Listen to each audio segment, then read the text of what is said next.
So I'm here as a storyteller, just like my father. I grew up in a very different India. In Calcutta, we had long nights where there was no electricity. And we would just sit and wait for the power to come back, and it never did. And then eventually the inverters, which is the battery-operated fan and light, would stop. The lanterns would burn out. The candles would burn out. And we'd sit in darkness. And in that darkness, my father would start telling us stories. He had an incredible memory. He would recite from books, from poetry, from Rumi, sonnets of Shakespeare, and it would come alive, because when it's dark, you can imagine anything in that darkness. And we would sit outside. It was just a bit cooler in Calcutta, sitting outside, than inside the house. And it was almost so natural that as the night went on, and we couldn't sleep, Abba would tell us that now you wait. This darkness does never last forever. Day will follow night, and you wait. And we used to wait for that first ray of light to go through. And then it used to be light everywhere. And that happened so many nights of storytelling. Would always end with the darkness dispelling out and light. And I never realized how important that was. My father is a Sufi soul, so this was all his part of his upbringing. I have a PhD in law, but I always tell people my real education was the storytelling of my father, because he told me what life was all about. And I never imagined that day would come when I would actually need to lean on that message. So some of you may know my story. I began cooking from my house. I'm a lawyer. I've done a PhD, but I never really had any joy for being in court. What thrilled me was feeding people. But then, 10 years ago, you cannot be what you cannot see. And there was no one accented, brown-skinned, in her 40s, in food media, in the UK, in fact, anywhere. I couldn't see anyone who looked like me.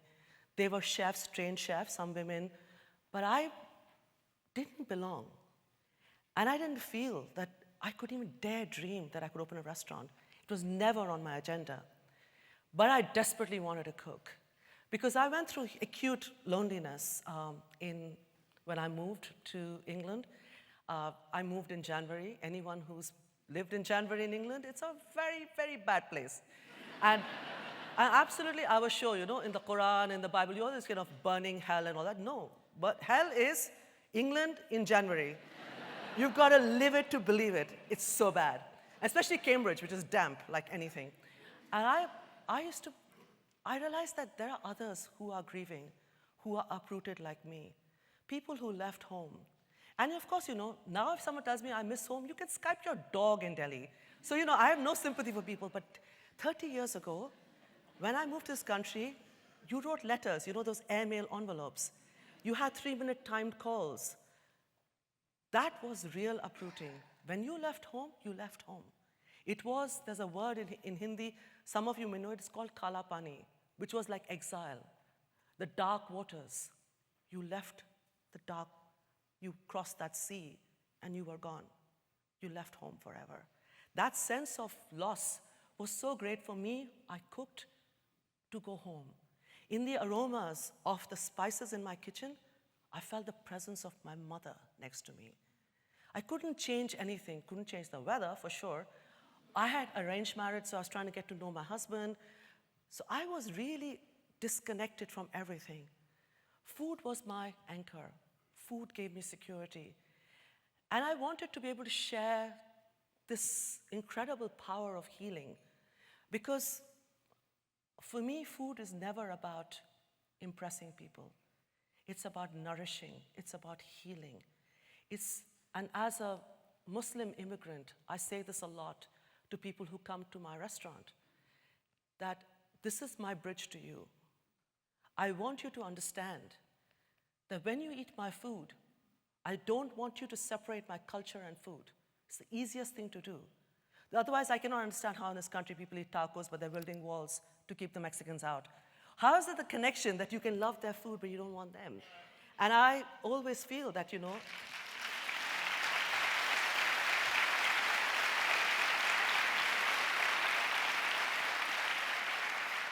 and I realized that, when I stepped back and I looked at myself, I'm an accented, shalwar kameez wearing Muslim immigrant from India. But I make beautiful food. I'm going to tell people who I am. I'm going to go back to storytelling. Because when you present your food with the cultural context, never be afraid of politics. Talk about power, talk about justice, talk about hunger. Because when you're a chef, your profession is the money, and the money you make in a restaurant, your fame is not the bottom line. Your bottom line is whose life you change, the difference you can make. Because when you have a platform like this, for which I'm very grateful to Will and the Welcome Conference, thank you very much for inviting me here, because I get to speak to you. You get to hear me and see me. And this is what hospitality should be about. It should be about connecting people.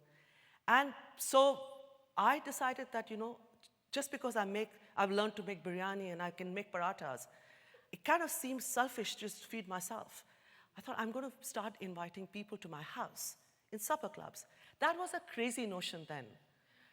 I mean, especially for Indian food. There were people who were doing this for Singaporean and Hong Kong. People were actually doing that kind of food. And it was called underground restaurants in London. It was always very secret, and, and for me, it was even more secret because I did it behind my husband's back.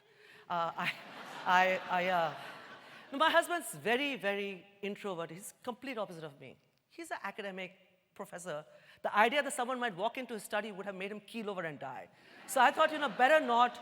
He doesn't need to know. There are sometimes when you think, no damage being done. He's not going to know. I'm just going to do this. I was loving it. I was feeding people, on my dining table. Didn't have money. I didn't have a job. But I was using all those beautiful bone china and silver I got in my trousseau.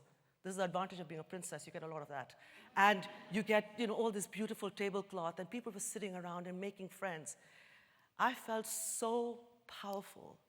I felt like I was healing and putting my arms around all these people and feeding them. But then all this ended because my kids protested a lot. They hated the fact that there were all these strangers in the house. And of course, yes, for the whole weekend, they were stuck in one room because they didn't want to meet all these strangers. They have a bit of my husband in them, so they all were like, we don't talk to strangers.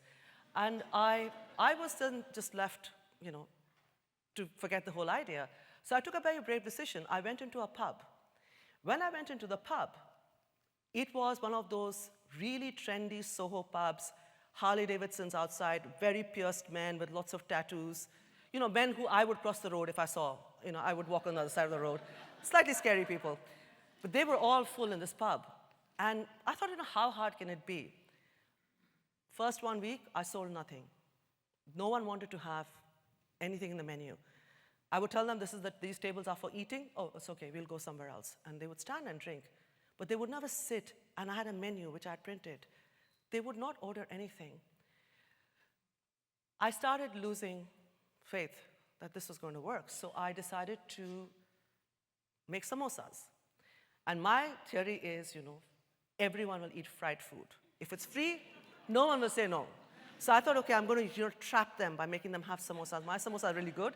Then, they might say, oh, what's on your menu? Which was the kind of grand plan, This should work.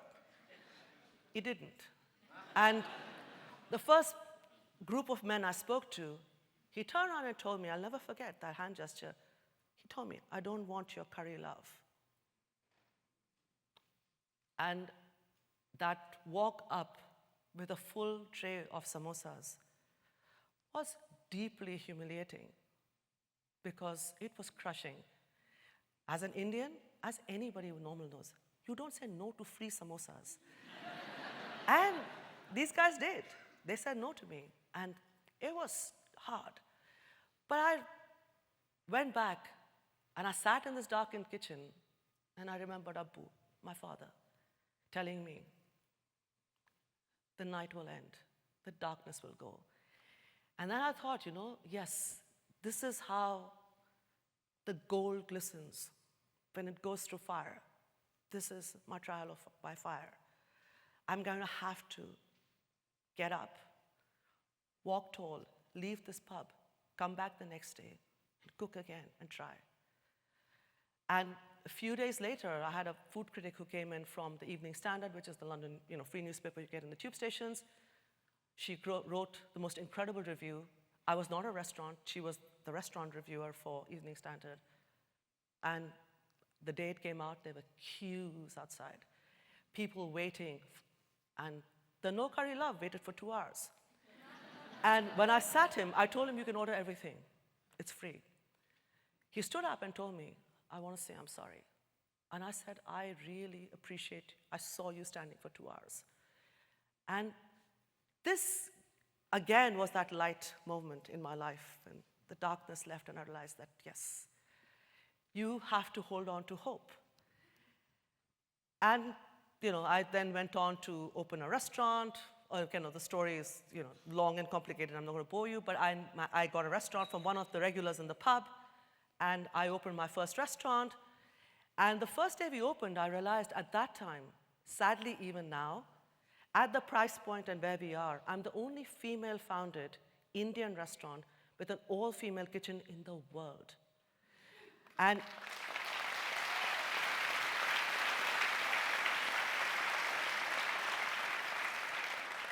it was quite an incredible feeling.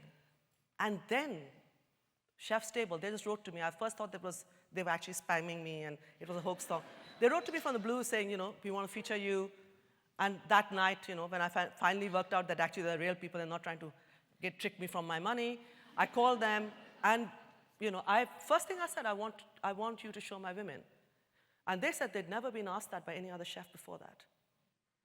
They had done 35 chefs, I think, before that, but they had never asked them to show the team. But I know what it is. I'm a second daughter. I know what it is when your birth is lamented, when you are unloved, uncelebrated. And women everywhere, from Afghanistan down to Sri Lanka, in every home, it is a woman cooking. The matriarch is in charge. In any restaurant that is medium level, fine dining, Indian restaurant in the east or the west, the men are in control. The moment it came about money, they only wanted my food if it was free. I was not willing to die. I was going to be there. I wanted to see women surpass me. When Chef's Table came out, and I cried. I've only seen it once from the first thing. I feel too embarrassed seeing myself on TV. But I cried because I realized that in me, in my accented voice, every person, male or female, who feels othered, feels they don't belong, that they're on the fringes of the mainstream and the loved and the celebrated. This was your victory too, not just mine. And I felt suddenly that, this is going to be light forever. I'm going to be sitting in this glowing light and, be all-powerful. And then COVID hit, of course. And the night we closed the restaurant, we closed before lockdown because I was just scared about my staff. And I left a little light in there on because it's what we call asha or hope. I wanted to know how I could come back and switch on the gas and the lights. I was not willing to leave my restaurant in darkness. Although I knew, and I'd seen it my whole childhood, the light would break through the dark. That was a very scary time. You didn't know why people were getting sick. There was no PPE, there was nothing. And people were talking about vaccination. It was like a fairy tale that maybe a vaccination will come out. In that darkness, I walked out. I left the light there, the hope that I will come back. In Arabic, it's the word ummeed, the hope that you will return. And eventually, I did, return, and we moved on. We did all the things that all of you know very well. Takeaway, outside eating, pivoting into all kinds of different things. We did everything under the sun, including for me. I posted biryani in the post. And then when someone sent me a picture when I'd gone to Edinburgh, I cried. My biryani. wrapped in chilled, had gone to, things that you never think of, things that are sacred to you. But for me, what was most sacred was protecting my team and making sure that they had jobs and, we kept the hope alive. And I really realized then that everybody needs to know that you can be defeated. You can fall and you can bleed. And as a woman of color, as a Muslim, I'm not running the same race as a white man. I'm also not running the same race as a white woman. I have cultural baggage. I have hurdles that I'm jumping that no one else is jumping. My path is different. But I'm going to get to the victory line, and I will win, because inside me is a core of steel that came from the kind of upbringing I had. The storyteller in my life, I heard him whispering those stories to me of battles and jinns and dragons being slayed and princesses winning their battles. And I realized that it is in your hands. Kismat, karma, whatever you call it, exists. But at the end of it, you may be bowed and you may be broken, but you don't have to be defeated. And this was this lesson that from childhood, it was just innocent storytelling. My father telling us stories so that, we didn't get bored and one didn't feel too hot. And it was a distraction for us. But it became the mantra of my life. This whole hope that you could ride above the most difficult challenges that happened. And I wanted to share a poem with you, which I'm going to translate very badly because it's in Bengali. You realize how inadequate English is. When you read poetry in Arabic and Persian and Hindi and Bengali, and you realize that there's a depth in the languages. Words mean different things. You don't know whether they're talking about a love between lovers or they're talking about the love between God and human being, or whether it's about nature and whether it's the sea and the land. It is just mesmerizing when you see the terms, they slide through and you don't know what exactly is being said. Then it is your personal interpretation. But one of the poems that really has inspired me my whole life, and I wanted to share with you, you all may know it or may not know it. This is a Nobel laureate from Bengal. I'm half Bengali. I'm fully Bengali in front of my mother, because my mother is Bengali. And anyone who has a Bengali mother, you understand how dominating and domineering they are about their identity and their culture and their food. Most mums are. I think everybody is, mom is the dominant culture in the house when it comes to food and clothes. And this is a Bengali poet, Rabindranath Tagore. And this poem is Akla Chalore, which means walk alone. But not simply this thing about that you are alone and you're walking alone. And the last paragraph of this poem, he describes this person walking in the darkness, saying, "Oh, unfortunate one." And I love that word. I don't know how, there's no other, but the Bengali word is just so nuanced. It is that, it's almost like that picked person or that savior, or the prophet, or it can be anything. It says, "Oh, unfortunate one, when you knock on the doors, no one opens the doors for you because the storm is raging. Everyone has closed the door and there's darkness everywhere. And your feet are leaving a bloodied footprint on the path. You now light up the path, not with a light or a candle. You open your chest and let the lightning hit your ribs. You set fire to your ribs, so then you become the light. And the others, the unfortunates who are behind you, they can see where the thorns are. And in your bloodied footprint, they know the bit to avoid." This is what I'm here for. This is what I'm doing. I feel the breath of women coming after me, and I know I'm clearing their paths. I fall on the hurdles. I step on the thorns. I'm setting fire to my ribs so they know where to go.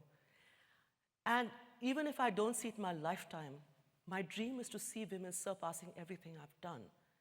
So even in my death, they can walk into a room or walk into an audience like this and say my name.